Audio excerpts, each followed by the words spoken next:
Hello and welcome students, আশা করি তোমরা সকলেই খুব ভালো আছো। জ্ঞানজ্যোতি কোচিং সেন্টারের পক্ষ থেকে তোমাদের সবাইকে আরো একবার স্বাগত।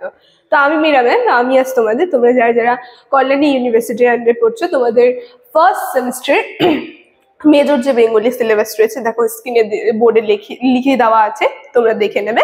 সেই যে সিলেবাস তোমাদের রয়েছে সেই সিলেবাস সম্পর্কে কিন্তু আলোচনা করবো, ঠিক আছে? এই পেপার থেকে সিলেবাসের বিষয়ের মধ্যে তোমাদের কি কি বিষয় থাকছে, কি কি বিষয় তোমাদের পড়তে হবে, সম্পূর্ণ কিছু নিয়ে বিস্তারিতভাবে আমি আলোচনা করবো।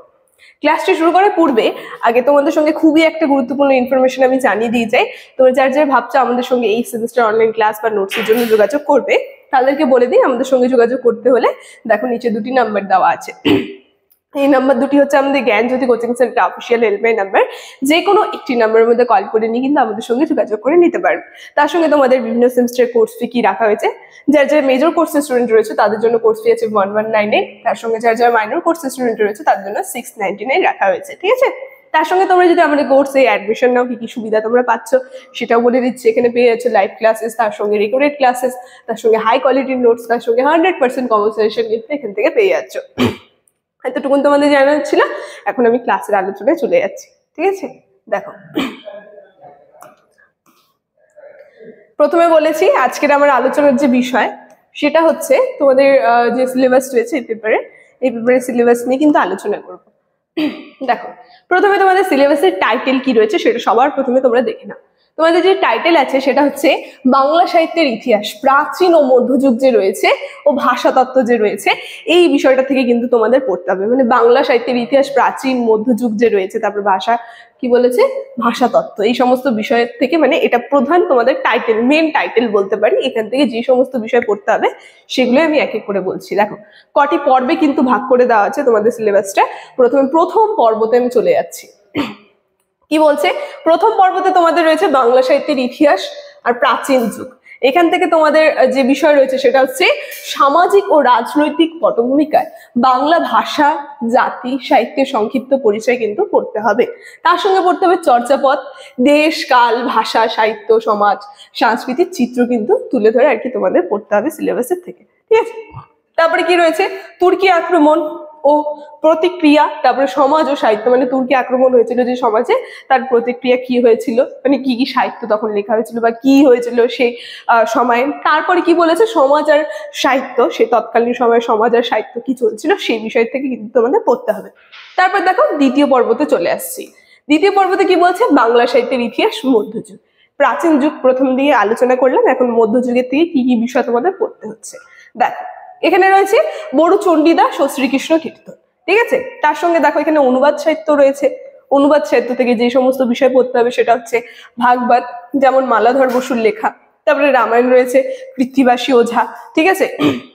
এই সমস্ত অনুবাদ সাহিত্য। আরেকটা রয়েছে দেখো, সেটা হচ্ছে মহাভারত কাশিরাম দাসের যে অনুবাদ সাহিত্য রয়েছে সেটা কিন্তু তোমাদের পড়তে হবে। এগুলো অনুবাদ সাহিত্য কিন্তু তোমাদের সিলেবাসের মধ্যে আছে। তারপর দেখো বৈষ্ণব পদাবলীও কিন্তু রয়েছে। এখান থেকে তোমাদের যেটা পড়তে হবে সেটা হচ্ছে বিদ্যাপতি, চণ্ডীদাস, তারপরে জ্ঞান দাস, গোবিন্দ দাস, এই বৈষ্ণব কবিদের বিভিন্ন লেখা যে বৈষ্ণব পদাবলী গুলি রয়েছে সেগুলো কিন্তু তোমাদের পড়তে হবে, ঠিক আছে? দেখো, তারপর দেখে নিচ্ছি কি আছে। তারপরে রয়েছে দ্বিতীয় পর্বে, সেটা হচ্ছে শ্রী চৈতন্য জীবন ও জীবনী সাহিত্য।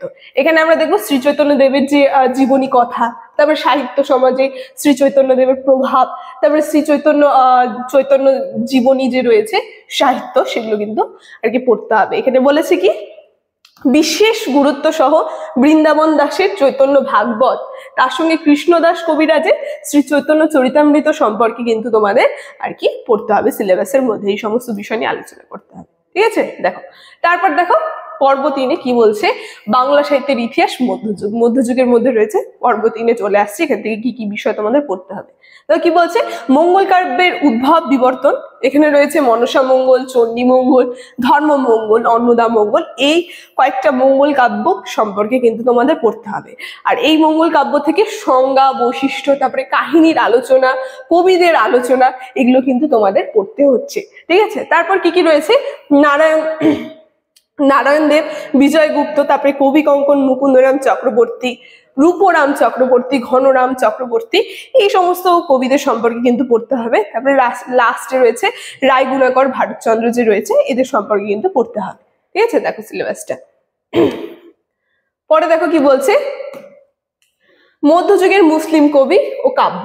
এখান থেকে তোমাদের পড়তে হবে দৌলত কাজী আর সৈয়দ আলাউল যে রয়েছে, এই মুসলিম যে কবি আর কাব্য রয়েছে এই সম্পর্কে কিন্তু তোমাদের পড়তে হবে, ঠিক আছে। তারপর কি বলছে, শাক্ত পদাবলীর থেকে রামপ্রসাদ সেন, তারপরে কমলাকান্ত ভট্টাচার্যের যে লেখা শাক্ত পদাবলী সেগুলো কিন্তু তোমাদের পড়তে হবে। তারপর কি রয়েছে দেখো, পর্ব 4 চলে যাচ্ছে। এখানে কি কি বিষয় তোমাদের পড়তে হবে, সেটা হচ্ছে বাংলা ভাষা তত্ত্বর প্রথম ভাগ। এখানে রয়েছে ভাষার সংজ্ঞা ও বৈশিষ্ট্য। তারপরে রয়েছে প্রাচীন ভারতীয় আর্য ভাষা, মধ্য ভারতীয় আর্য ভাষা, নব্য ভারতীয় আর্য ভাষা। এই তিনটা যে আর কি যুগ রয়েছে, প্রাচীন, মধ্য, নব্য ভারতীয় যে আর্য ভাষা রয়েছে সেই সম্পর্কে কিন্তু আমাদের পড়তে হবে। তারপর কি রয়েছে, বাংলা ভাষার জন্ম ইতিহাস। তারপর রয়েছে দেখো 4 নম্বরে বলছে যে প্রাচীন বাংলা, প্রাচীন মধ্য বাংলা, আধুনিক বাংলা, নিদর্শন, সমকাল, বৈশিষ্ট্য কিন্তু তোমাদের পড়তে হবে। তারপর রয়েছে ধ্বনি বর্গীকরণ, স্বরধ্বনি ও ব্যঞ্জন ধ্বনি। 6 নম্বরে বলেছে বাংলা লিপির উদ্ভব আর বিকাশ সম্পর্কে তোমাদের পড়তে হচ্ছে। তারপর রয়েছে আন্তর্জাতিক ধ্বনিমূলক বর্ণমালা, নিয়মাবলী, এগুলো কিন্তু তোমাদের পড়তে হচ্ছে, ঠিক আছে। তো এই কটাই ছিল তোমাদের সিলেবাসের বিষয়। 4টা পর্বে কিন্তু ভাগ করে দিয়েছে। এটা প্রথম পর্ব, দ্বিতীয় পর্ব, দেখো তারপরে কিন্তু তৃতীয় পর্ব রয়েছে, তারপরে এটা লাস্ট, চতুর্থ পর্ব, ঠিক আছে।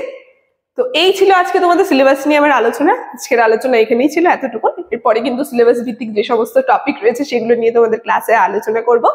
আজকের আলোচনার বিষয় আবার এখানেই থাকছে। ভিডিওটি শুরু থেকে শেষ অবধি দেখার জন্য থ্যাংক ইউ।